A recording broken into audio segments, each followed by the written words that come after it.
olobataka malamu. Bongo yo lobaka malamu koleka batu. Bongo yo lakisaka malamu koleka batu. Yo molakisi abonga be. Mbala moko lisusu kolo. Tala biso na kati ya bozalisi na yo. Kokisa tina nini oyo memiso na bisika oyo. Nyonso pona liloba na yo. Tosengi pe tobondeli. Basantu baloba iyo. Iyo no ezokoma awa te. Nous allons nous faire pas maman. Bon, nous allons nous faire pesa moto na ndeko aza pene na yo. Le bazala ko pa mama na sima na nzanga lelo. Yo ndimi ki opa mama na sima nzanga lelo. Si tu le crois, nous acclamons encore. Soko ndimi yango to beteli susu nzame maboko ya koleka. Amen.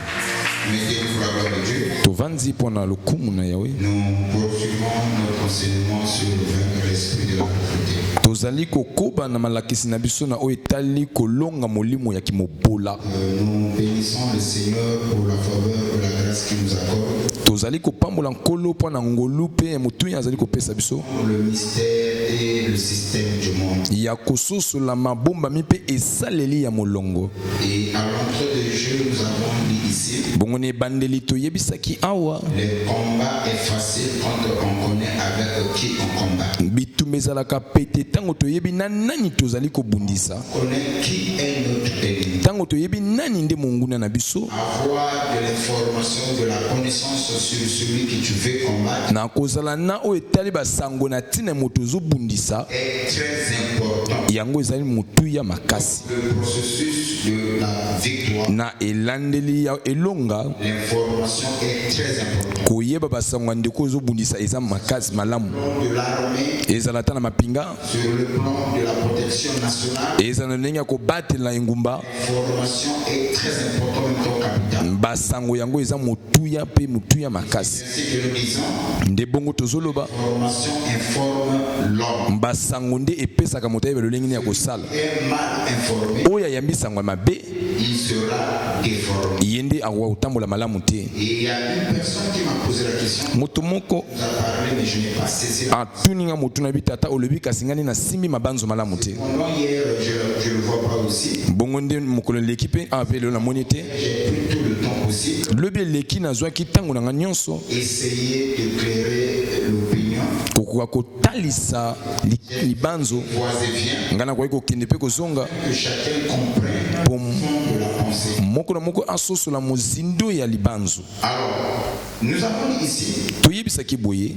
Comment vaincre l'esprit de la pauvreté? Le lengeni no koki kolonga molimo wa kimobola. La pauvreté, tout d'abord, c'est un sujet qui concerne tous les membres de l'église. Ah, kimobola ezali likambo oyo ndezo senga biso nyonso ya église to pia mabazi. Le membre de l'église. Kaka te baye bazana église.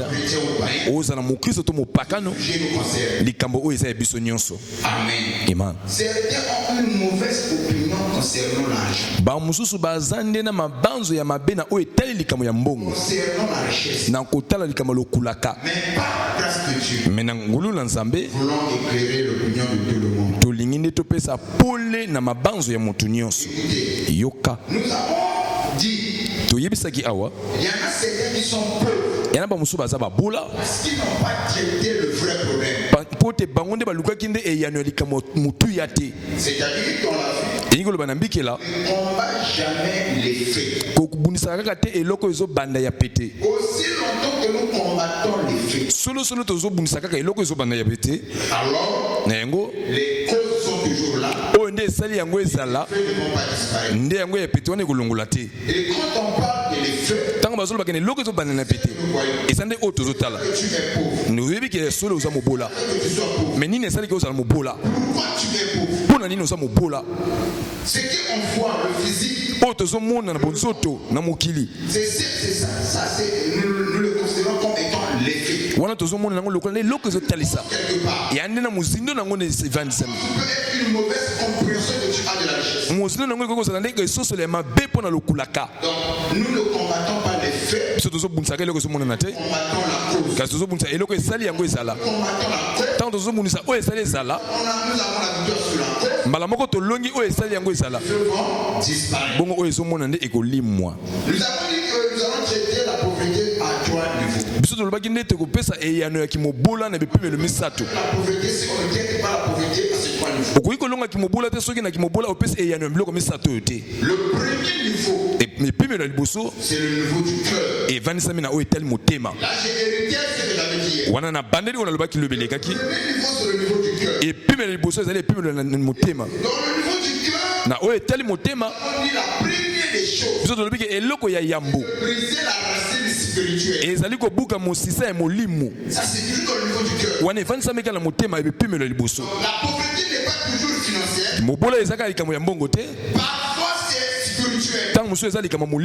Alors, si on veut traiter la pauvreté sur le plan spirituel,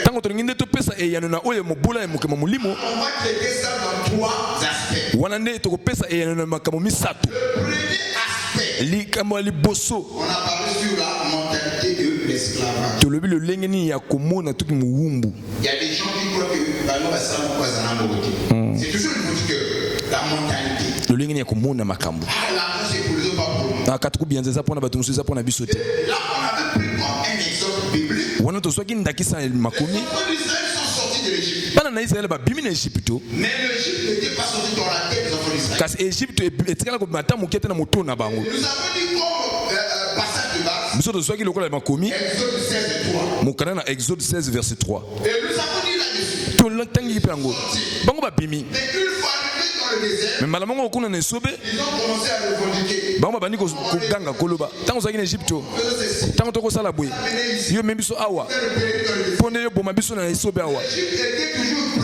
Égypte c'est là qui kaka na kata mutona bana na nzambe. Amen. Et c'est là où beaucoup de gens nesika batebele s'ils se servent tant bazo meka kokeni liboso ezosimbate au final ils vont dire na suka bakoloba je ne suis pas fait pour avoir beaucoup d'argent. na salama te pona zambongo ebele oyo ndezo sunganga ebongi na talaka ma malola Je ne suis pas béni. ata na sama bene batonga na zui na pa momite wana likambo ezate C'est une chose qui est vraie. eloko moko eza solo oyo nayebi Nous irons au ciel. ngala kozana lola Voyez-vous? omoni bino Deuxième type, toujours dans le niveau du cœur. kaka na epimelo ya motema melongi ya mibale Ne pas aimer l'argent. kokoka kolinga mbongo bolingo ya mbongo Pas seulement de l'argent. tolobi na oyo etali bolingo ya mbongo Il y a des gens qui ont des problèmes sur le plan de l'argent. yana bato bavandisami na oyo etali makambo ya mbongo Quel est le mot l'argent? mpo bango balingi katuku bianza na ni oyo okoki kosepela ta te On peut lire que 1 Timothée 6, 10. nde esika tozwaki buku ya 1 timote 6 Nous avons parlé que l'amour de l'argent, c'est la racine de tout le monde. nde tolobi ke bolingo ya mbongo nde eza mosisa ya makambo nyonso na se na moi yawo Des fois, certains, ils font des prêts. ntango mosusu bazokende kodefa bazofuta Quelquefois, ils font des dépenses colossales. bamosusu bazokende kobimisa mbongo ebele Ils ne peuvent pas s'acheter. oyo akoki kosomba te ta mpona kolakisa bato Aller prendre, akoki kozwa c'est la cause de leur pauvreté. eza ntina kimobola na bango Au premier niveau, à quel niveau? ya motema Amen. ema L'amour de l'argent. molingo ya mbongo Conduit une personne ekoki komema mpe motu à devenir pauvre. akoma mobola Amen. ema Nous avons parlé sur l'amour de l'argent. tolobelaki na bolingo ya mbongo Et troisièmement, nous avons parlé sur le gaspillage. mpe totaliki na kobebisa Amen. ema Gaspillage. koyeba kobebisa Il y en a pas de sous.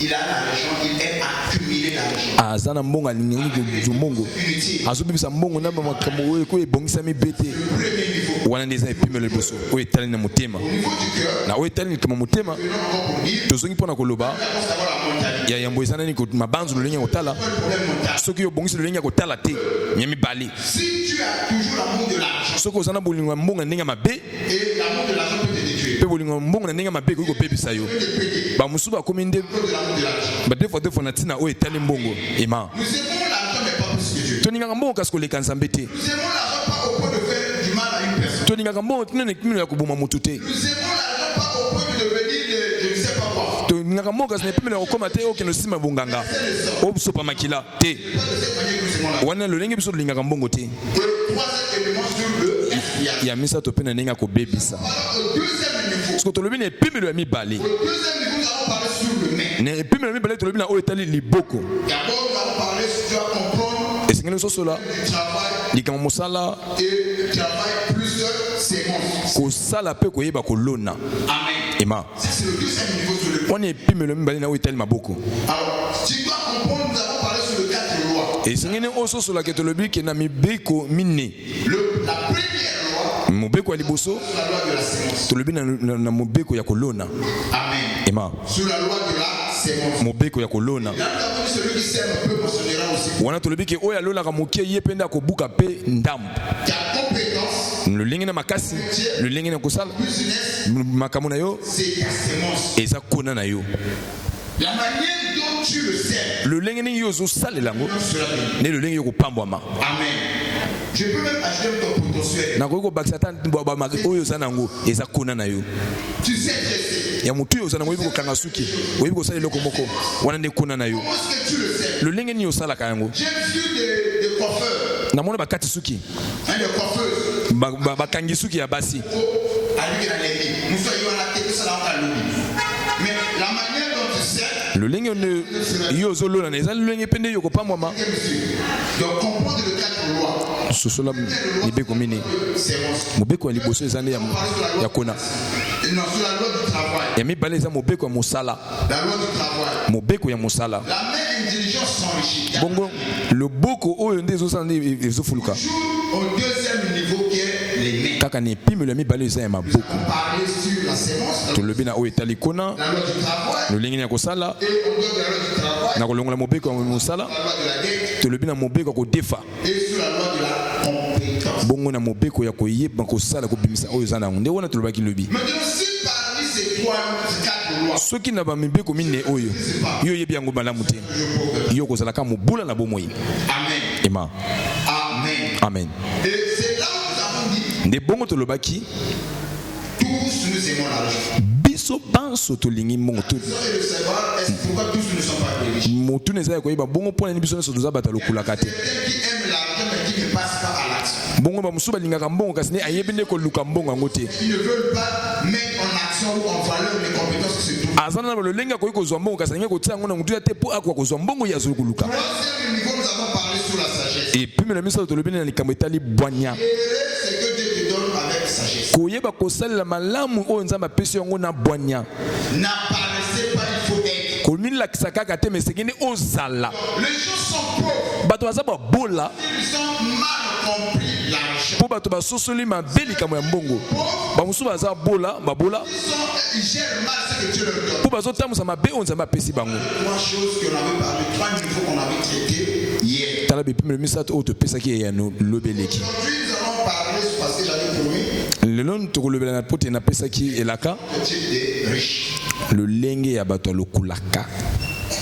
Quand nous parlons de quel est riche, quel est riche. ntango tozoloba ndeko aza na okulaka aza na mbongo ebele Parlons de cette type des riches. na kolobela na lolenge sambo ya bato alokulaka na oyo etali bibilia. Tu dois choisir quel type de riche que toi tu veux être. yo nde moko okopona lolenge nini ya moto alokulaka oyo olingi osala. Maintenant, demain, bongo lobi nous allons parler aussi d'un élément très important. tokoloba mpe na oyo etali eloko moko ya motuya makasi. Je crois qu'avec le peu de mots que j'ai eu à dire, nabandiki na motu na liboso na lobi vous avez compris. me ososoli Sur le premier point, na motono ya liboso posez la question, dit qu'il n'avait pas saisi le message. bandeko bapesanga motu balobi keno bango bande bamonaki mabanzo bayokaki malamu te. Avant que je puisse entamer le message d'aujourd'hui, yambo nakoka koloba lite ya lelo j'insiste encore. nayiki mpiko Certains qui sont pauvres parce qu'ils gèrent mal ce que Dieu leur donne. bamosusu baza babola mpo bazotambusa malamu te oyo nzambe apesi bango. Pauvres, bamosusu baza babola ils ne travaillent pas. mpo bazokosala te. Amen. D'autres qui sont pauvres, bamosusu baza babola ils ont une mauvaise opinion concernant l'argent. mpo baza na elongi ya etaleli mabe na oyo etalikama mbongo. tala bepimelo misato biso tolobi Premier niveau, c'est celui. epimelo liboso evandisami na motema Quelle est la pensée que tu as de l'argent? libanzo nini oza nango mpo na mbongo. Deuxième niveau, nous allons parler sur les mains. ya mibale tolobi na oyo etali maboko Oui, iyo comment je travaille? tatanga nasalaka Travailler ne suffit pas que tu sois riche. kosala lini elobi te okoma moto alokulaka Bonne gestion. me kotambwisa to kobomba malamu moko yango mpe eza motuya. Amen. ema Gérer avec sagesse. koyeba kobomba na bwanya Voilà les 3 choses. Si tu peux traiter cela, wana okoki kopesa yano nango la richesse sera ton partage. lokula ekozala nde libula na yo. Ouais, tu as donné une amen. Alors aujourd'hui, nous allons ajouter le 7 types Lelo selon la Bible. tokobakisa ndenge sambo ya bato alokulaka oyo etali bibilia. les 7 types riches. Le lenge sambo ya bato lokulaka o etali Biblia. Quand on parle des riches, c'est une personne qui a des avoirs. Tant bazolo bana moto lokulaka isa moto asa na biloko ebele. Quand on parle des avoirs, tant bazolo bana biloko des biens, e koyi kozala bandako biloko ezomona financiers, ya mbongo immobilier, ya bandako to ya mituka qui possèdent des choses. oyo aza na biloko na se na mo ya bato nde ye moto aza na lokulaka. Nous montre 7 types de riches. kasi biblia ezotalisa biso lolenge sambo ya bato lokulaka. Premier type de riche que la Bible montre, moto ya yambo oyo biblia ezotalisa biso moto lokulaka insensé. ezali nde moto lokulaka ya zoba. Le riche insensé. moto lokulaka me ya zoba. D'après Luc chapitre 12, le verset 16 à 21. Lisons la parole du Seigneur dans le livre de Luc 12, de verset 16 à 21. J'ai lu au nom du Seigneur. Et il leur dit cette parabole. Les terres d'un homme riche avaient beaucoup rapporté, et il raisonnant en lui-même, disant: que ferai-je, car je n'ai pas de place pour serrer ma récolte. Voici, dit-il, ce que je ferai: j'abattrai mes greniers, j'en bâtirai de plus grands, j'y amasserai toute ma récolte et tous mes biens. Et je dirai à mon âme: mon âme, tu as beaucoup de biens en réserve pour plusieurs années. Repose-toi, mange, bois et réjouis-toi. Mais Dieu lui dit: insensé, cette nuit même ton âme te sera redemandée. Est-ce que tu as préparé pour qui cela sera-t-il? Et il en est ainsi de celui qui amasse des trésors pour lui-même et qui n'est pas riche pour Dieu. Parole du Seigneur. Donc, le premier type de riche que la Bible nous montre, moto ya lokulaka liboso biblia ezotalisa biso eza moto ya mokulaka me ya zoba. c'est quelqu'un qui a travaillé d'une main inlassable. moto nde asali ebele liboko nde epemaki te. Sur la belle sur la asali nitoki ekiti ye mingi na sa mabele. Par exemple, na wana tokotala il a une source. eza na liziba. La source, c'est la terre qui a produit. liziba eza na mabele nde epesi ye na lolenge makomi totangi. Le deuxième problème que cet homme riche a, likama mibale oyo moto amokulaka oyo aza nango aza nde na baposaka ya ye moko ye abanzaka kaka mpo na ye moko. troisième chose, ya misato lokola likambo oyo likomi etalisi biso il n'a point de vision pour. aza na emoniseli ya lobi te. Amen. Ima. Sa vision se limite seulement sur la terre. emoniseli ezosuka kaka na sa mabele. Il est riche aza na kokulaka pour lui-même. mpo na ye moko. Il a travaillé. asali C'est vrai. ya solo Terre a produit. mabele mpe eboti Mais il n'est pas riche pour Dieu. me kasi nde aza na lokulaka te mpo na nzambe. Le petit des riches, kasi milongo ya liboso ya moto alokulaka eza lokulaka ya zoba. ceux qui sont riches pour eux-mêmes. baye baza na lokulaka mpo na bango moko. Amen. Ima. Et qui amassent de l'argent, oyo bazozwa mbongo des maisons, bandako mais qui ne donnent jamais la dîme même à Dieu. oyo bapesaka ata moko na zomi te na nzambe. Qui ne prédit pas les autres qui sont dans le problème. oyo bapambolaka te bandeko baza na kati ya makambo Pour lui, c'est ce que lui veut. oyo ezotala mpo na ye ezaka oyo alingi ye moko kaka. Il est riche, aza moto alokulaka insensé. lokulaka moko oyo nde ya zoba. Insensé. mokulaka moko ya zoba Personne qui travaille dur, ya moto asalaka na makasi ne nyonso une main inlassable. na loboko elembaka te etikaka te.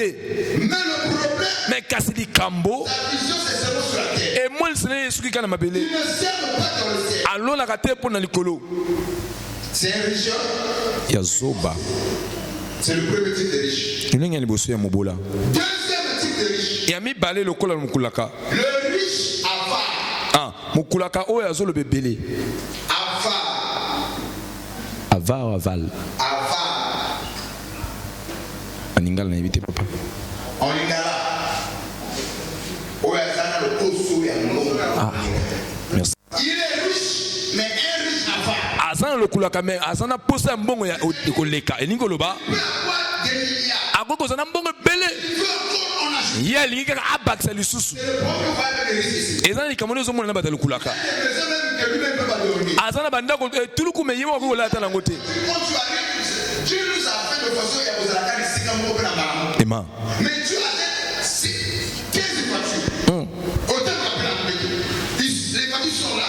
Et ça va, non? Alors, pour embellir la parcelle. Karande est bon, ça le prend. Tu as une maison. Autant de tu ne peux même pas contrôler. Attends, on va péter.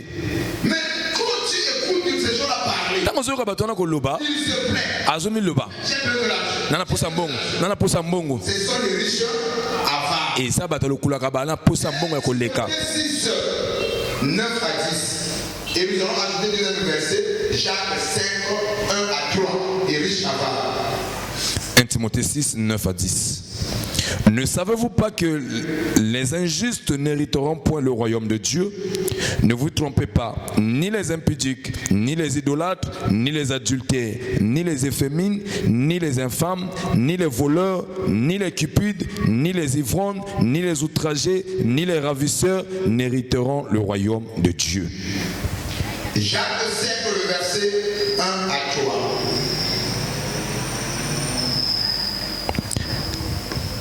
À vous maintenant, riches, pleurez et gémissez à cause des malheurs qui viendront sur vous. Vos richesses sont pourries et vos vêtements sont rongés par les teigne. Votre or et votre argent sont rougnés et leur rouille se lèvera en témoignage contre vous. Voilà ce que la Bible dit.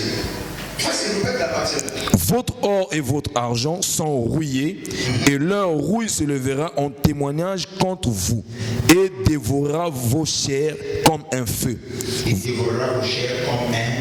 Vous avez amassé des trésors dans les derniers jours. Voici le salaire des ouvriers qui ont moissonné vos champs et dont vous l'avez frustré, crié, et les cris des moissonneurs sont parvenus jusqu'aux oreilles du Seigneur des armées. Vous avez vécu. Est-ce qu'on parle avec la force de Jésus? Les riches, mais avares. Les gens qui aiment accumuler l'argent. Bato balingi mbongo ekoba kaka ekoba ye yakebele. Tant musuna ki moyibi akoiko yiba. Akoiko boma. Akoki pe ko talisa na ndenge mabe.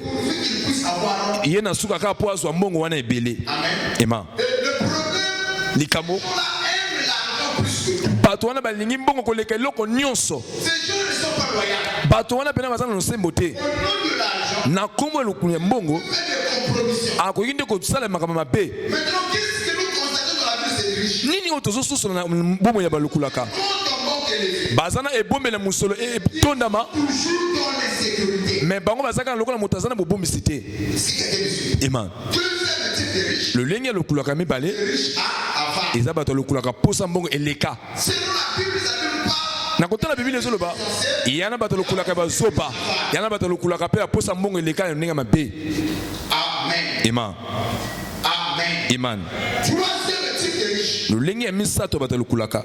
Le riche orgueilleux. Ah, mota lukulaka lo fundu. Il est riche mais il est orgueilleux. Azana mbongo me lo fundu pe eleka ye. Il veut bâtir sur ceux qui n'ont pas l'argent. Alingi atamwe likola ba bazana mbongo te. Pour le simple fait que lui il a l'argent. Natina ka parce que yi azana katuku bianza. Ya pambwama. Nous sommes dans le Deutéronome chapitre 8, le verset 11 à 14. Des riches mais orgueilleux.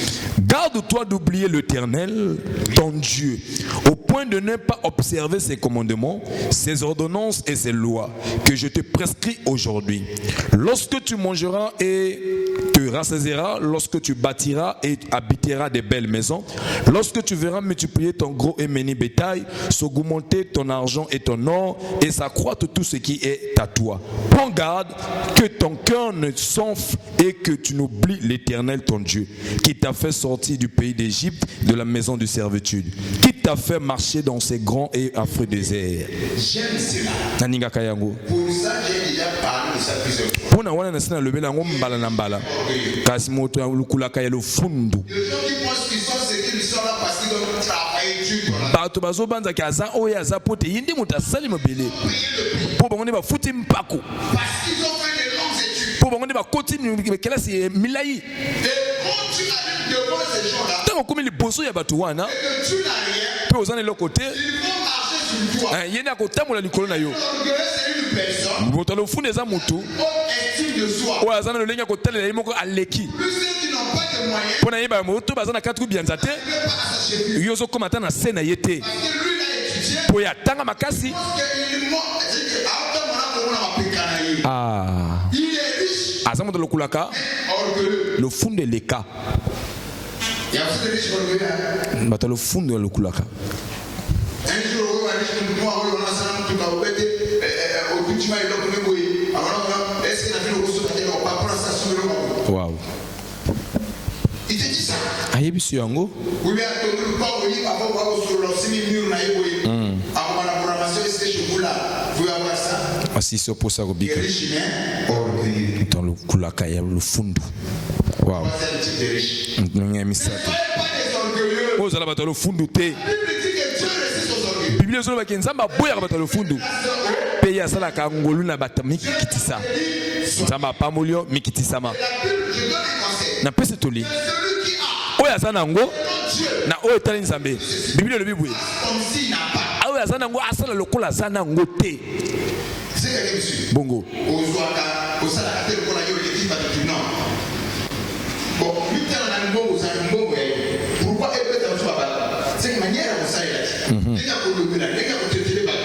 C'est ça qui crée des problèmes. ndi wona zusa na makambo ya Tu es riche mais orgueilleux. ozana lokulaka mekasi mo fundu Tu appelles à ses enfants. bongo so nzamba lubina lubana bana na ye Et non, mon na mokana na détenant 8 parce que nous avons lu. mango to kotanga On veut lire le livre. to tuza kotanga yango Écoutez, il yoka azo bana bana na ye ba bendi mo mabanzo vous verrez. tango bino bokomona kofuluka Gros et menu bétail. bongo banyama na bino mpe makambo na bino ya bilanga boloba te Ma force, bokasi na nga mon intelligence, mpe na mayele na nga à qui c'est yango epesi nga biloko oyo pas l'Éternel ton Dieu. kobosana te nkolo nzambe na yo Donne la force oyo azopesa bokasi pour toutes ces choses. ya kozala na biloko oyo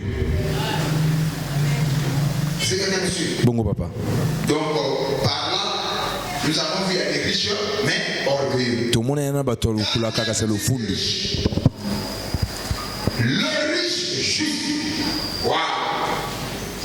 Le riche juste. moto ya lokulaka ya mosembo Il est riche. aza na lokulaka Il est juste. mpe aza malamu Genèse chapitre 13, le verset 2.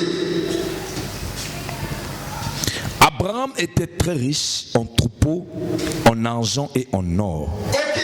Il dirigea ses marches du midi jusqu'à Bethel. Ok. On dit que Abraham était pauvre. Non. Les gens pensent que servir Dieu, tu dois être pauvre. Bato azo banza ke kosalela nzambe sengo za moto mobola. Wow. Wow. Les gens pensent que ceux qui ont Dieu, ce sont les gens qui doivent avoir une vie de la médiocrité sur la terre. Bato azo banza ke bato bazo nzimela nzambe za bato so baza na bomo ya mabe na sena mo yawa. Alors, quand tu as l'argent, ça va suivre ton esprit. Tango yo kozwa mbongo yango ebebisi molimo na yo. On va détruire ton onction. Mbongo ne kobebisa epakwa na yo. Mais tous ceux qui ont foi sont fils d'Abraham. Bato nyonso baza na kondima baza bana ya Bahema. Bongo te? Oh, est-ce que vous le croyez à cela? Amen. La Bible dit tous ceux qui ont la foi sont fils d'Abraham. Biblia ezolo bato nyonso baza na kondima na nzambe baza bana na Abrahama. Abraham azalaki lolenge nini? Abraham azalaki mobola. Abraham azalaki mokristo lokola ngai na yo. Mais la Bible dit qu'Abraham était riche, Biblia elobi ke Abraham azalaki moto alokulaka makasi. extrêmement riche. Azalaki na lokulaka ebele Malgré sa richesse, atako lokulaka na ye. était juste. Abraham azalaki na bosembo aki malamu. Avec toute la richesse qu'Abraham possédait. Na lokulaka nyonso ezalaki ya ye. Abraham était comment? Abraham aki ndenge nini? Il est juste. Et on trône d'Abraham. Kolongola na Balema. Plusieurs chrétiens dans la Bible. Eyana bakristo ebele na Biblia. Pourquoi l'appelle chrétien? Potala tina lipamoli. C'est d'Abraham. Amen. Lipamoli ya bakristo eza ya Balema. Soki ya Balema azalaki na lokulaka aki pe moto malamu. Le type de riche, des riches. Bata mine oyo etali na lokulaka. Moto alokulaka malamu. Mais il était comment? Juste. Juste. Il y a aussi Job. Et puis na Yobo. Job 1. Job chapitre 1, verset 1. On dit au d'Abraham. Kolongona Balema ya pe na Yobo.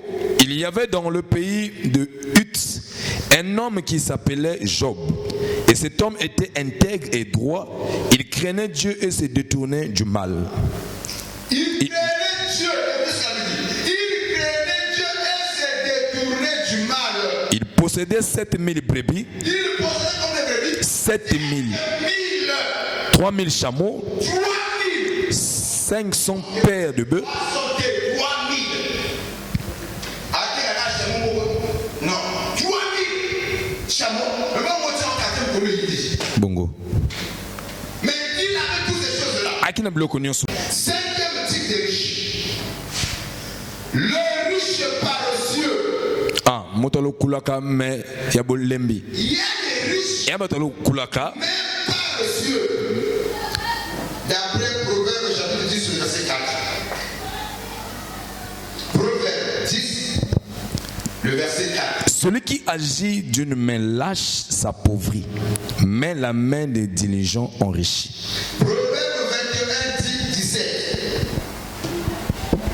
Proverbe 21, 10 à 17. Non, Proverbe 21, verset 17. Ok.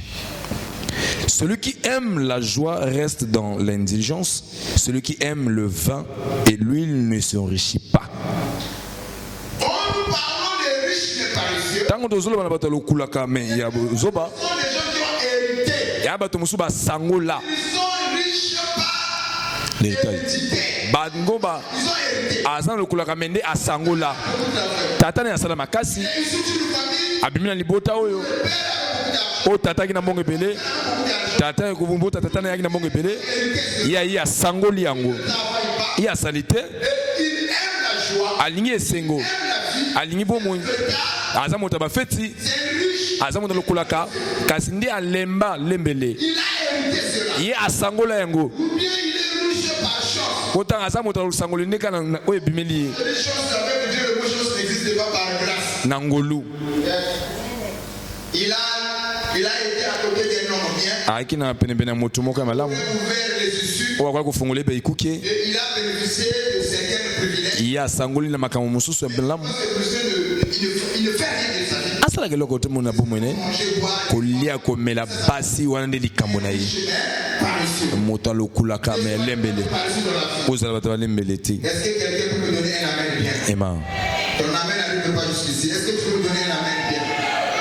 Il est riche et il ne travaille pas. Aza moto lokulaka me asalaka te. Tout son travail, c'est des choses qu'il faut. Mosala ne nyonso ezaka bato basalaka. Mais il est riche, mais paresseux. Aza moto lokulaka me lembele.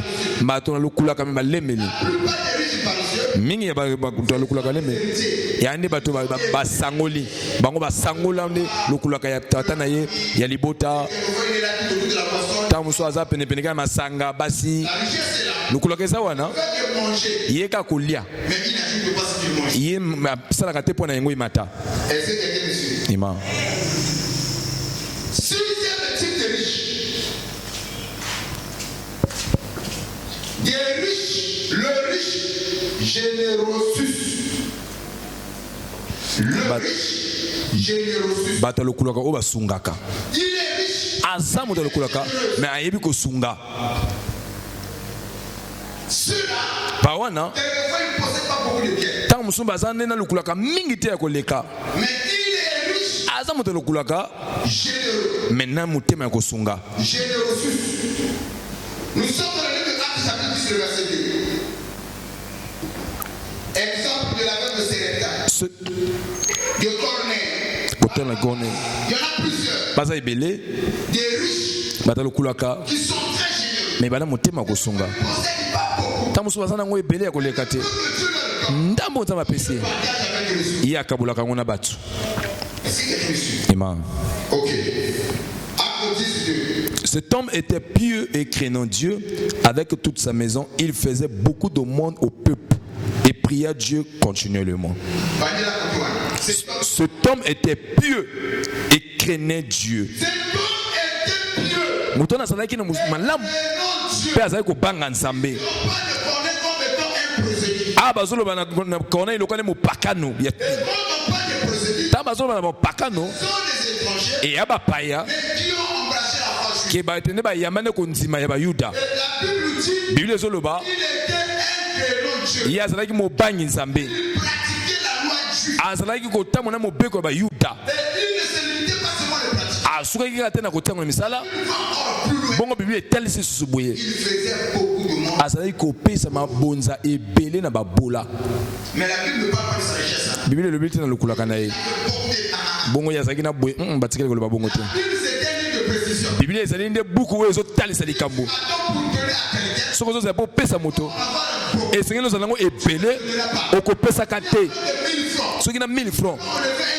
Okoki kolongola ata 200 te. Po opesa ndeko na yo. Ata bapesa mbongo ebele.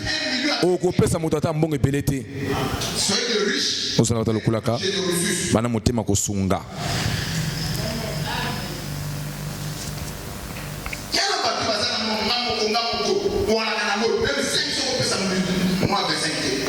Vous pensez que c'est avec des millions que vous devez donner?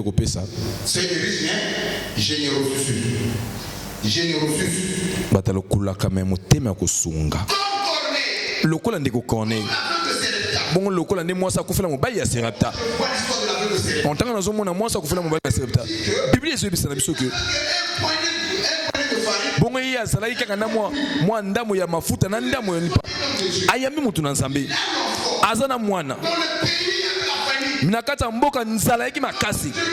Me mutu na Nzambe azoyebisa ye. Bongo yo sala nani gato pona ngai. Soka azalaki na molimo wa kokuka te. Anga pesa na mutu na Nzambe te. Asali yango penza mapamboli. Amen. Amen.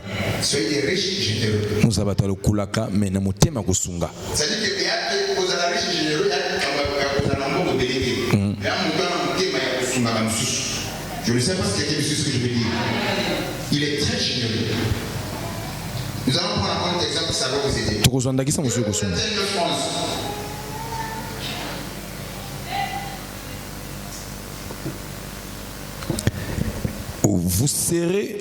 Vous serez de la sorte enrichis à tous égards pour toute espèce de libéralité qui par notre moyen feront offrir à Dieu des actions de grâce. Ah, voilà comment est-ce que le premier église a commencé. Comment est-ce que les gens étaient généreux? Les gens avaient la libéralité. Même l'apôtre le dit dans certaines épîtres. Atako Thomas zolo bango na makomi mususu. Ba mususu na tina ko maboko mutema na bango kosunga. Ba lalisa ba mwanze. To ba yamba ba mwanze. Parce qu'ils étaient généreux. Pour te basaki na mutema kosunga. Amen. Amen. Et il y a aussi Barnabas. Et après ndeko Barnabas. C'est qu'il a posé comme acte de touche. Oh ya salaki lokola likamu esimba kanga makasi. Atekelanga na ye. Pona pambola libota. Dans le livre de Actes chapitre 4 le verset 36. Sixième type de riche. Quoi? Joseph surnommé par les apôtres Barnabas. Écoutez, nous sommes toujours au sixième. Ok? Le riche généreux. Oui. Joseph surnommé par les apôtres Barnabas, ce qui signifie fils d'exhortation, lévite originaire de Chypre, vendu un champ qu'il possédait, apporta l'argent et le déposa aux pieds des apôtres. Bon, ok. Pourquoi il y a la Bible? Hein? C'est son propre champ à lui. Il a vendu cela. Parce que dans l'église, il y avait des démunis.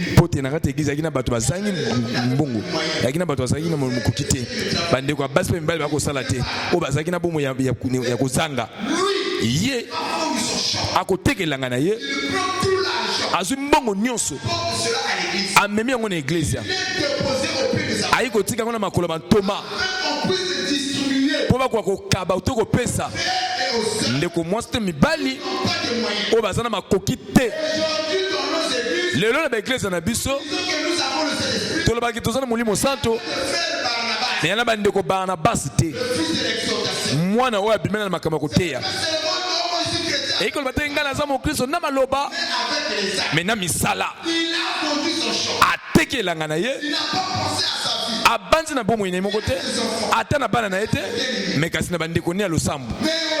Lelo na eglise na biso ndeko mwasi moko akosala alata elamba mabe bakotuka ye bakoloba mabe mpo na ye na ntina koyeba pe te ntango mosusu aza na lolenge te kosomba ata bilamba oyo alati na esika kotuka ye me pesa ye lolenge ya kosomba yana bandeko basi na eglise oyo basalaka eloko te kosala lokola ndeko Barnabas atekelanga na ye moto mokulaka me motema kosunga Tu es des riches comme ça. ozala tolukulaka ebongo Et au moins la personne va mettre.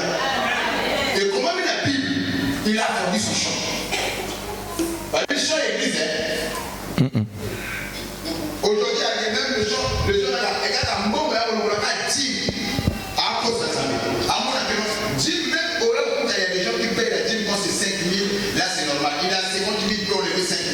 Tant que dit le combat 100 000, 1 million. Ah, non, et bien là, il y a plus à l'église. Tu lui donnes. Mais ici, le frère a donné tout. awa ndeko atekelanga na ye Les apôtres ne sont pas là. bato baza wana kutu te Il prend tout là. azwi mbongo nyonso amemi yango na matoma Et Dieu au ciel. nzambe na likolo On va dire non. akoloba te Oui, à Barnabas, ce n'est pas sa famille qui a donné. eza libota na epesi ye te Là, frère Robert Oyoka, Joseph le chiffre. Joseph Comment on a écrit Joseph? surnommé par les apôtres C'est la frère. Ok, ne m'a goûté.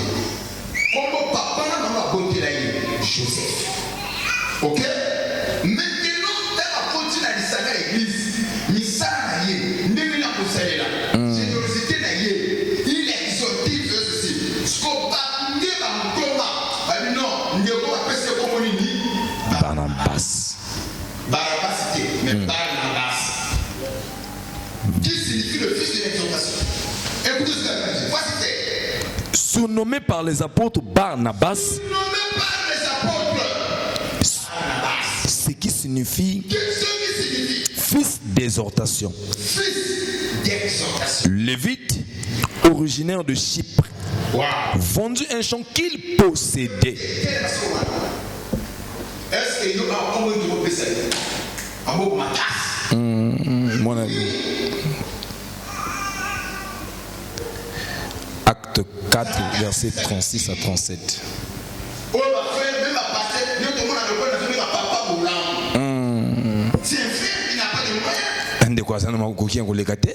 Laissez-moi vous dire ça comme ça. Utika na ibisa na bino bongo. Papa Boulam, qui est papa Freddy, il n'est pas le plus riche de l'église. Aza moto lukula ka ngoleka église te. Il a seulement le cœur à faire. Mais ozota la zaka na motema ya kosunga. Et c'est des gens qui sont comme ça. Bato baza bongo. Dieu se souvient toujours. Nzamba banza kaka na bango. N'avons pas pris sa vérité. Amen ekiti. Mon collègue a dit que la maman il veut pas son moyen. Après ça, on a tout le temps à tirer l'église mal. Au foutu de calculer l'eau comme côté.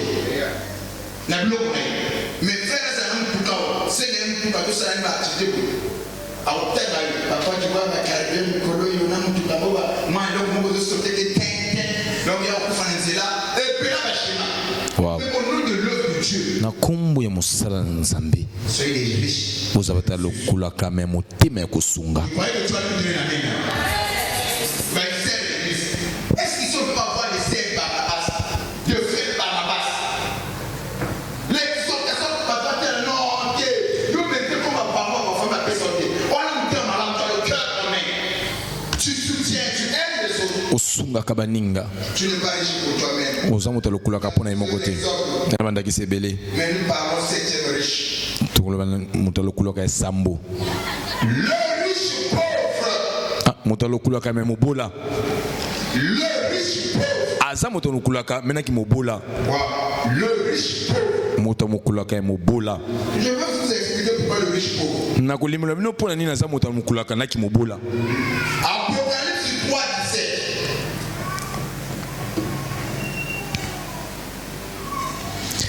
Parce que tu dis, je suis riche. Écoutez, suivez bien ce passage. Landa bien makomi. Parce que Que tu dis, pour être zoloba, je suis riche. naza moto lokulaka, je me suis enrichi Je me suis enrichi. et je n'ai besoin de rien. Et je n'ai besoin de rien. Et parce que tu ne le sais pas, Ah, on explique. Je ne sais pas ce que je suis.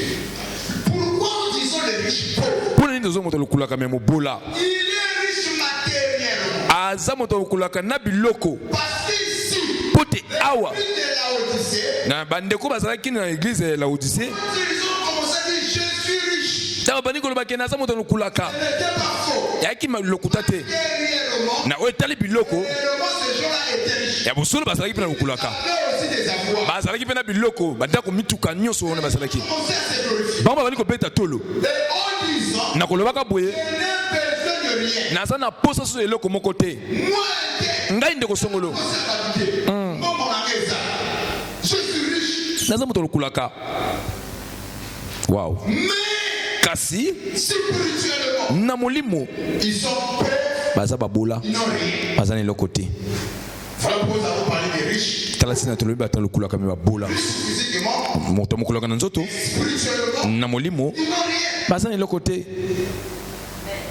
et je n'ai besoin de rien Je n'ai besoin de rien. et parce que tu ne le sais pas que tu es malheureux Ça parlait à ces riches-là. nzambe bandi koloba na bato lokulaka wana C'est qui te fait penser comme ça. oyo ezosalaki obanza bongo Vous a-t-il ça? oyo ezotinda oloba bongo Parce que tu ne le sais pas. po te yo ezangi boyebi Tu es malheureux misérable pauvre aveugle et nu lolanga mpe bolumbu il y en a qui sont un peu spirituel dans le monde catholique. ah bon faut des gadara bien Est-ce que vous comprenez ça? amen mon père Il y en a qui sont au baptême catholique. Moi, il y a ceux qui comprennent pas autour de là-haut. Aux riches physiquement, connectés de l'esprit. boni boni na molimo Il y apocalypse a des gens qui sont riches mais qui ne prient pas, bato baza nongulaka me babondelaka te qui n'aident pas, asungaka te qui ne soutiennent pas. asungaka bato te Et la Bible dit que c'est comme ça étaient les croyants de Laodicée. eza nde bongo ezalaki bakristo ya laodise Quand Jean reçoit la vision, ntango yohana azwi emoniseli qui aux anges qui se trouvent à l'église, koma na bamwanze na bandeko baza na eglize na sambo l'église de Smyrne eglize ya simir va donner le caractère de ceux qui étaient akopesa lolenge ya bato bazalaki kuna de Pergame eglize ya bergame et l'église de Philadelphie. eglize ya philadelphie kino na kokoma na laodise Après, comment est-ce que ces gens-là se comportent? alakisi lolenge bato wana bazalaki na ezaleli ya kosalela Quand ils se trouvaient à Laodicée, bato bazalaki na laodise c'était plus bango ezalaki mingi se glorifier. bazalaki na lofundu ya kati na bango moko na oyo bango baza na yango na oyo bango baza na yango Spirituellement, me kotala na molimo les gens-là ne versaient pas dans le royaume. bato wana bazalaki kotia mbongo na bango te na makambo na nzambe oh biblia elobi Où est ton trésor? esika eza na lokulaka na yo eza esika motema na ekozala Là, le cœur était dans les bancs, motema na bango ezalaki mingi banda dans les business, na kati ya makambo pas en Dieu. kasi na nzambe te Comme ça que Dieu va l'appeler. nde bongo nzambe akoloba na bato wana bino bozoloba biso toza na lokulaka toza na mposa eloko te Et vous ne savez pas, mpo te bino boyebi te malheureux, boza bato ya pasi koleka babola balanga mpe moto ya molumbu nde bongo tolobi na moto ya mobola te na lokulaka lisusu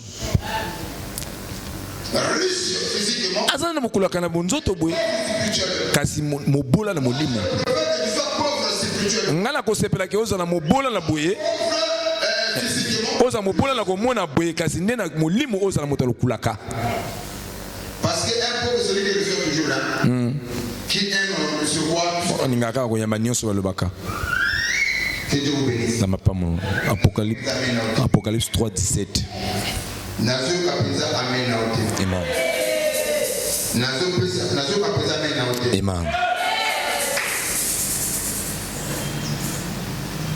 Combien de gens sont comme ça?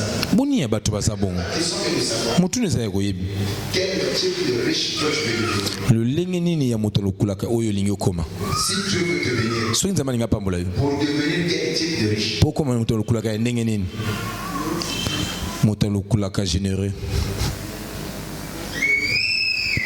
Mutuni Zaka choisis le type de riche que toi tu veux devenir. mpo na lolenge ya moto lokulaka oyo olingi nga 6e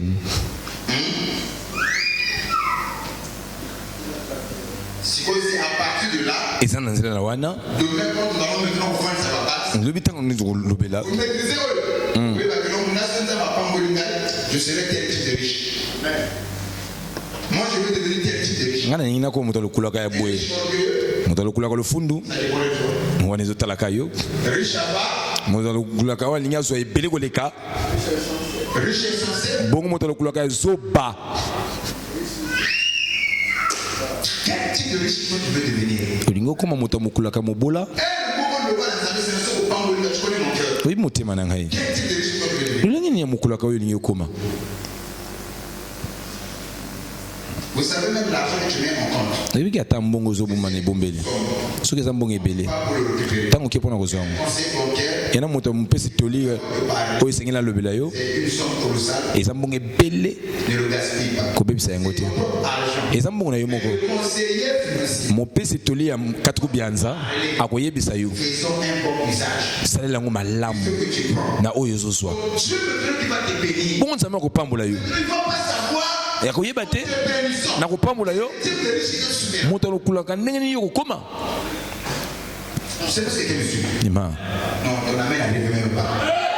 Maintenant, oh Dieu bénis-moi seulement, bénis-moi. Nzambe yo pambola kanga. Nzambe pesa ngela yeba. Afa yeba. Tu sais que tu veux que je puisse te bénir. Solo lingina pambola yo. Devenir qui? Poko nani? Qu'est-ce que tu comptes faire? Nini yo ko sala. Nani yo so senga ngai. Ayi.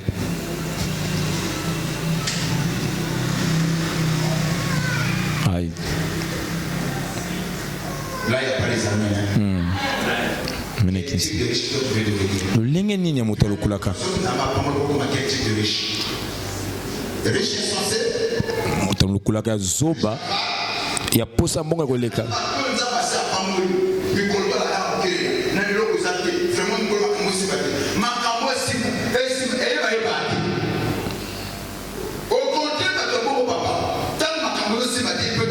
Akoki kolobela yo. Akomi baba.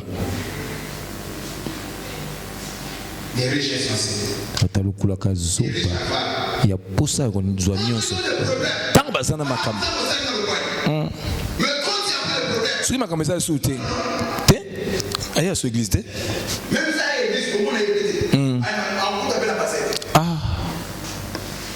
Abosani nzela bureau.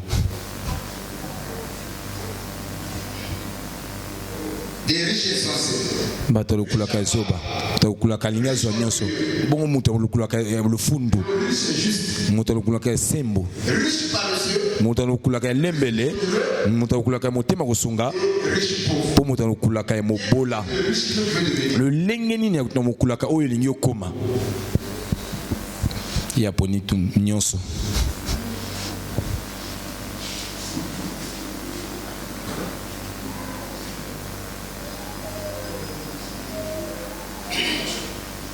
Amen. C'est là où nous avons parlé sur les 3 choses, ça va revenir. Cherche à savoir c'est quoi la source de ma richesse. C'est quoi la source de ma richesse. Tout enfant de Dieu n'est pas la source de sa richesse. Pas bien le servir. Nous sommes dans le Deutéronome chapitre 8, le verset 18. L'autre source de la richesse, tant que tu ne sais pas c'est quoi la source de ta richesse, tu ne sauras pas mieux le diriger. Deutéronome 8, verset 18. Souviens-toi de l'Éternel, ton Dieu, car c'est celui qui te donnera de la force pour les acquérir, afin de confirmer, comme il le fait aujourd'hui, son alliance qui agirait à tes pères. Tout chrétien doit avoir la conscience que tout ce que j'ai, mon Christ nyonso sengela zana mabanzo ko simba mamake nyonso nazana ngo ewuti epa na Nzambe. Nzambe aza mopesi na nyonso nga nazana ngo kozanga Nzambe na kwa kozwa te oyo nga nazana ngo ne bongo Paul ya koloba nini onga na yambi onga na yambi na Nzambe te oyo nazali eza Nzambe. Tratima Paul ya koloba subwe albike nakoki nyonso na oyo azobatela ngai. Nzambe aza esika ya nyonso kopesa ya bukulaka na yo. Soki na yebi ke esika mongo na nyonso bimelaka eza Nzambe na kokoma moto lofundu te. Na kokoma moto lofundu miso bato te. Na kozala zoba te. Na koloba te ema na ngai. Yo zana makambo biloko yuli ebele. Sepela te. Na kotika na koloba ngo ata mokolo moko te. Ngani na koloba nkolo. Na koloba kolo. Kozanga yo. Na kwa kozala na oyo nasala ngo te. Soki na zana oyo nasala ngo eza ngolu na yo. Deuxième chose. Et l'autre mi parler. Je parlerai à mon cœur. l'argent ne puisse pas m'éloigner de Dieu. Que l'argent ne puisse pas m'éloigner de mon Dieu. Wow. Tu as le travail. Tu as ta paix. Tu t'as béni. Mais Dieu sait que Dieu te donne. Mais na on tama zo pesa yo. Kuma musika na été.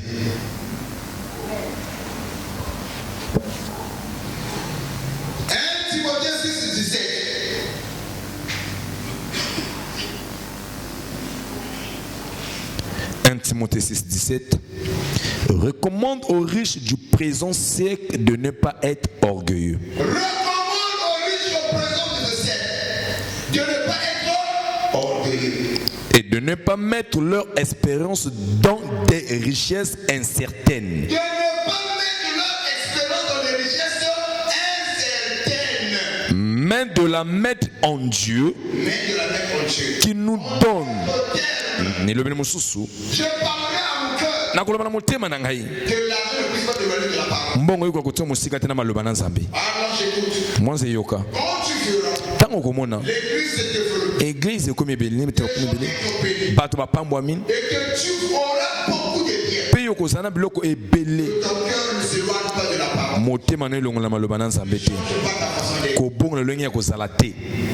Je Je crois que ça devait nous appeler. Mbongo okulaka et tout le monde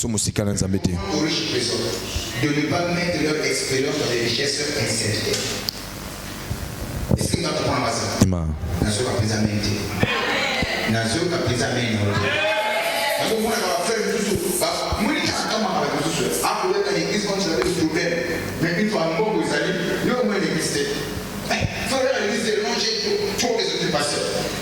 Même c'est ceux qui a des occupations, qui gèrent le pays, il a même le temps pour aller à l'église. Ça sort. Donc toi tu as plus que ça. Mais puis il n'a pas le temps pour Dieu, mais il a quand même le temps pour les macarons. Il a quand même le temps pour prendre un pot avec les amis. C'est le temps avec Dieu que lui n'a pas. Il ne faut pas me dire que tout le long de la journée, nous allons à la camille, Balaka, tu n'as pas un temps pour toi. Il est machine.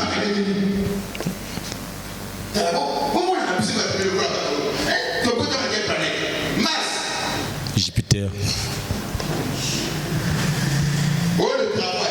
Sala. Il doit sala mukula liboso na suka.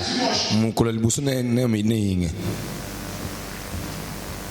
Yo sala. Dieu qui est le créateur. Nzamba za mokeli. Il a travaillé 6 jours. Asali mukolo 6. Ya sambo. Apemi. Tu dois plus que ça. H24 travail. Téléphone peut comment décharger. Merci à vous. Et on a plus qu'à la main. Que l'argent, la richesse, le kulaka. Ne puisse pas te donner de Dieu. Et koko longolo tena nzambe. Que ton cœur motema na yo ne s'éloigne pas de la cause de la richesse. eza mosika tena nzambe na cause na kulaka. La troisième chose à retenir. Ya misato esengeli osimba. C'est l'impact. Eza ndekne tango komone ko sala ko mata. Makambo zo sala zo kende. L'impact. Bambana komona yo. Dans l'impact. Nakata bambano yo zo sala. Te dire dans ta tête. Esengeli bana mutona yo. Je suis le réservoir. Naza eyambeli. Oyo bomba. Ou un canal qui bénit. To elekeli oyo zo pambola. Libonde langa na pokwa lelo. Réservoir qui doit garder la bénédiction de Dieu. O sala elongo ko bomba lipamboli la nkolo. Un réservoir. Et bombeli. C'est là où eza esika ba bomba kabiloko malamu ba bomba kabiloko pour impacter les autres. Pour nande bambano emona nikola baninga. Nous venons à l'église. Tu es en église. Ce n'est pas seulement pour recevoir. Akate poto yamba. Pour que nous-mêmes nous soyons des sources. Pour te biso peto za la pe ba eziba. Genèse 12:2. Je ferai de toi une grande nation. Oui. Et je te bénirai. Oui. Je rendrai ton nom grand. Oui. Et tu seras une source de bénédiction. Dieu promet à Abraham. Nzambe azolaka Abraham. De faire d'Abraham Akosala na balema. une source de bénédiction. liziba li pamboli pona baninga akoloba bota nyonso mabele kopambola na nzela na yo abaya azalaki bamu ebumbeli oyo akobumba pamboli esengeli azala mpe elekeli mpe oyo baninga bakopambola ema ezala liziba lipamboli mpona baninga ezala ebateli ya lipamboli mpona baninga ntango nzambe alokulaka tuna na waza pene na yo lolenge nini ya moto alokulaka yo olingi yokomea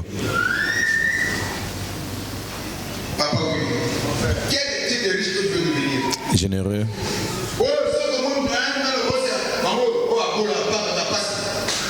na mema ete mbebisa mutuka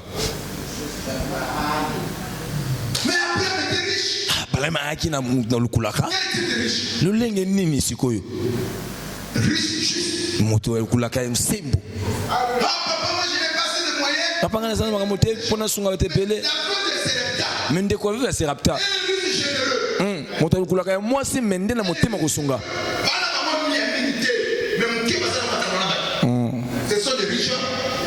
batan lukulaka na motema kosunga des risques généreux. On n'est pas compliqué. Des risques généreux.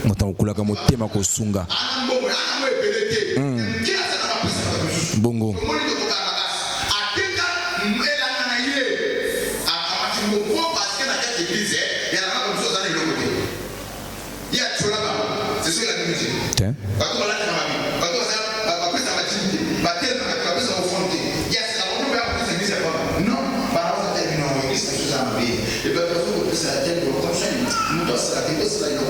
Bon, qu'est-ce que nous avons là? À quelqu'un, beaucoup de gens ont incaté. À tout le monde, nous avons tiré en corantum. Dans la tiré en corantum, distribuer la bateau à l'église, la sélection, la sélection, ça m'a fait dire comment on peut nous faire la promesse, même territoire, on peut nous faire la promesse. À l'église, tout le monde. Et l'autre, nous avons Acte chapitre 5 dans la loi.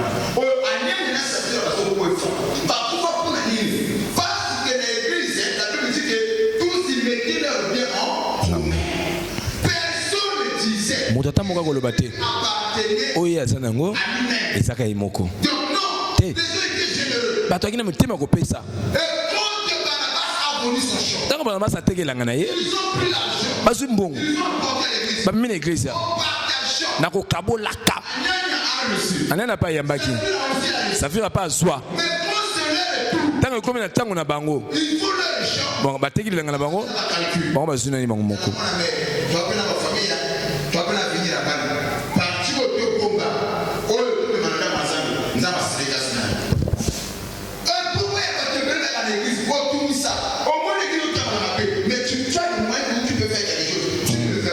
Mais tu veux seulement exploiter Dieu. Kaka ozwa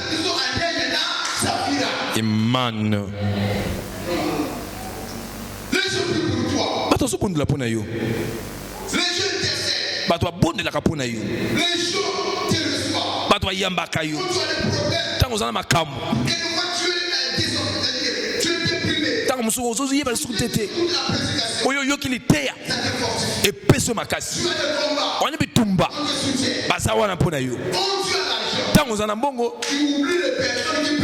Iyo wana uliposa ni bato nite. Oba ko peso makasi tango yo mzunzu silaki yo. Ya bomo koma nene na Safira. Ya yoko to bombite ou memi ngoni na ba restaurant na ba boîte. Il y a des gens qui savent comment jouer au pauvre. Bato musu ebini lengini ya asale la yepa za muta mobola. Bata bata mayele leka. Ya na musu ba ya so to ba ya gis. A poser la système ya ba gaboani. Ah. We ba gaboani musu ba gaboani. Amen.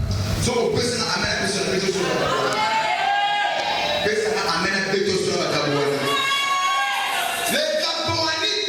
Gaboanit.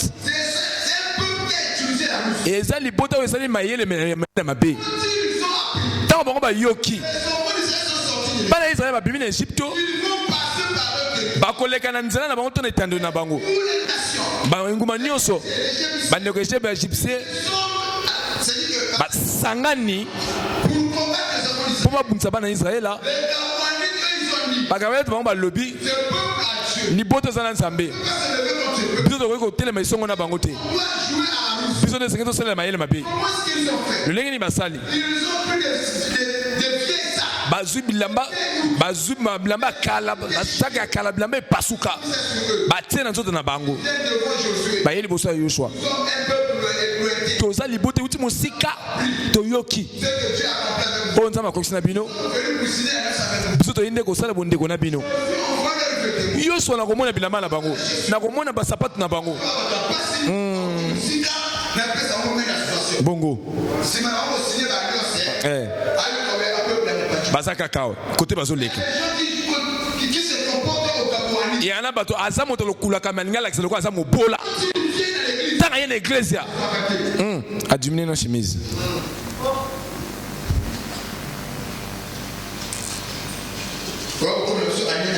Na safira na bagabwanite. Quel type de riche toi tu veux devenir? Motalo kulaka lenge ni yolingo komela. Quel type de riche? Motalo kulaka lenge ni. Si Dieu te bénit, soki nzambe apambolio la question est de savoir motu na eza boyebi quel type de riche que toi tu veux devenir. moto alokulaka ndenge nini yolingi okoma Pose la question à celui qui a côté de toi. bongo tuna motu na ndeko aza penepene ye Quel type de riche toi tu veux devenir? moto alokulaka ndenge nini yolingi okoma.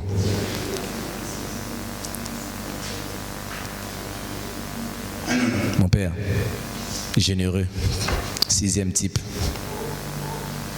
Ou des riches pauvres? On en a sauté à nous. Dieu bénit. Nzamba pambolaka. Dieu élève. Nzamba tombolaka. Dieu est ma source. Nzamba zali ziba na ngai. Parlerai à mon cœur. Nakoloba na motema na ngai. Quand tu auras les biens, Tango kozala na biloko kolongola na Nzambe te.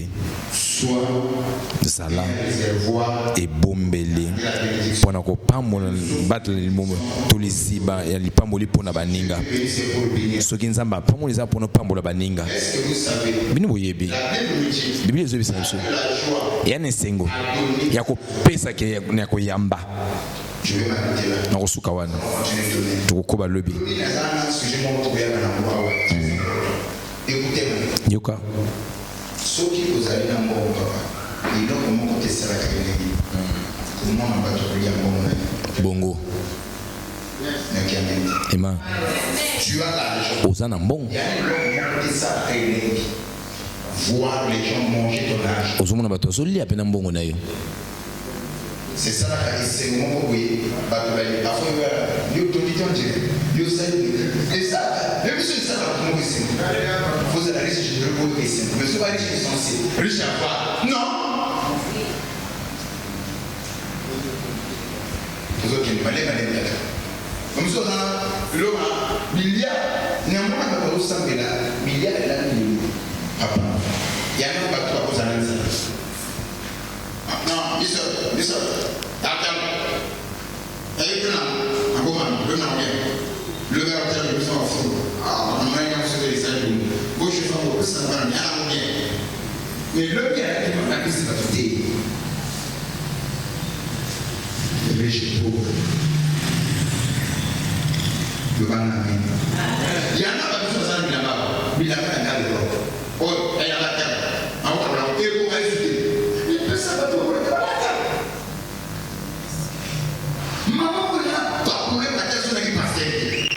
Tu m'as dit que son président de la taxe à oui, pas souper.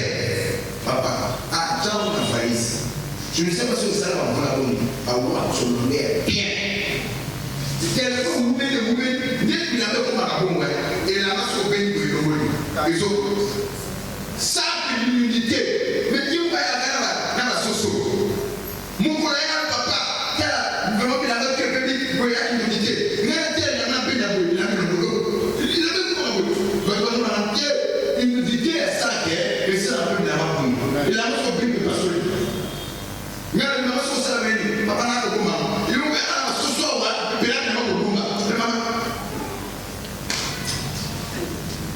Il y en a pas de bon moment.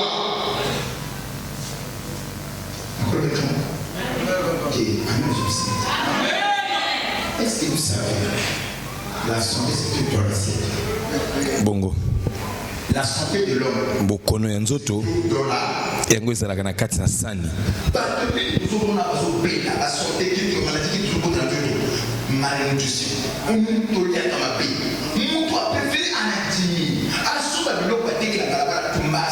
Donc moins de dépenses. C'est là où on dit que l'air contient quoi? Les microbes. Car il faut que vous ayez pour les ma pour la voiture, pousser les hommes du colonie, les sosos. Yo somiano, bâtir mayonnaise, autour de tel pour fruits. 10 minutes à maille. Petit, dans notre mboko. Mboko qui madame. Maladie de tout le monde. Au pays, au pas passer la salle. Ah bon? Tu peux préparer manger bien à la maison. Déposer ma 5 minutes pour laver. Oh. Betela nzambe maboko makasi. Les gens peuvent faire la tombe en apana. Bon, ça va nous la balade. Oh. Pour que ça nous vienne la balade. C'est la pas la peine de vous le faire là. Maman, tu passes, ne mange pas ça. Mais pas le coup la moi, mais pas la maman. Mbongo ça la papa ya pour ni. Mbongo ça la papa ya pour ni.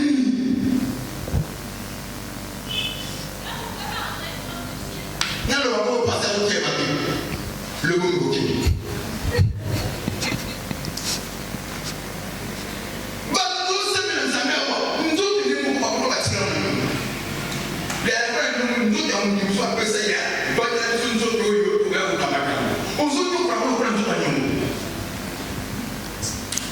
Président Boulou, écoute bien.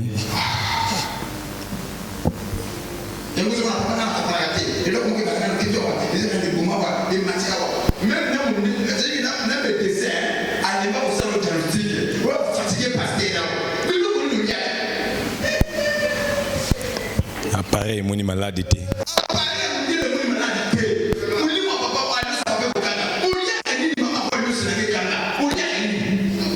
Ma casse na couverture spirituelle.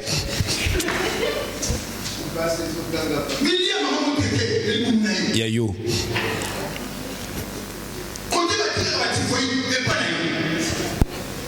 Il va couloir à Nyonso.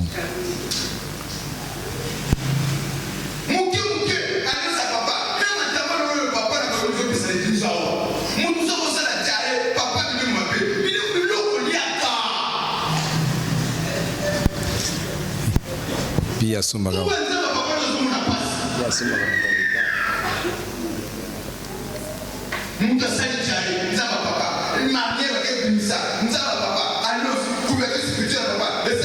Et Ganga.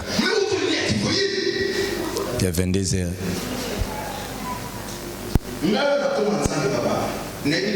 C'est pas, c'est un bon mais elle a discipline. Viens de l'eau, papa. Tout ce qu'on fait en bas, mais l'eau, il y a. Les témoins n'ont rien à voir.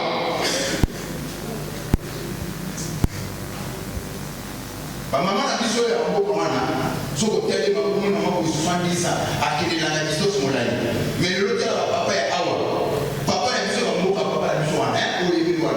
Au moins, il y a papa, oui, à gérer, maman, ça, papa, ça, a ton casse. Il y a le temps à tomber ça. Wakana moko incapable pour les écologies. Il le connaît à là. L'écologie, ça va papa. Mais pour les autres, écoute à Kawa. C'est quand ça mène là, à propos de Moko. C'est mon bizarre. Au moment où papa, mais au départ, un peu d'exercice physique est utile pour la santé. Bon. Moi, exercice physique, et vous prenez la formule à bien. Donc, il discute de la 16 et le monde a 14 et n'a pas seulement moi sport. N'a pas de la santé, la âge fort.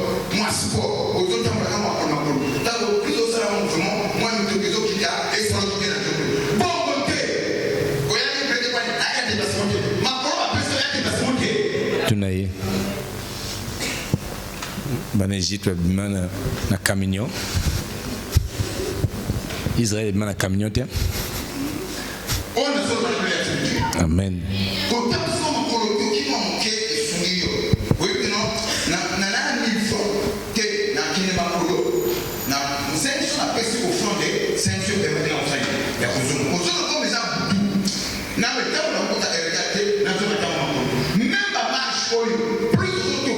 plus on a dit C'est ça.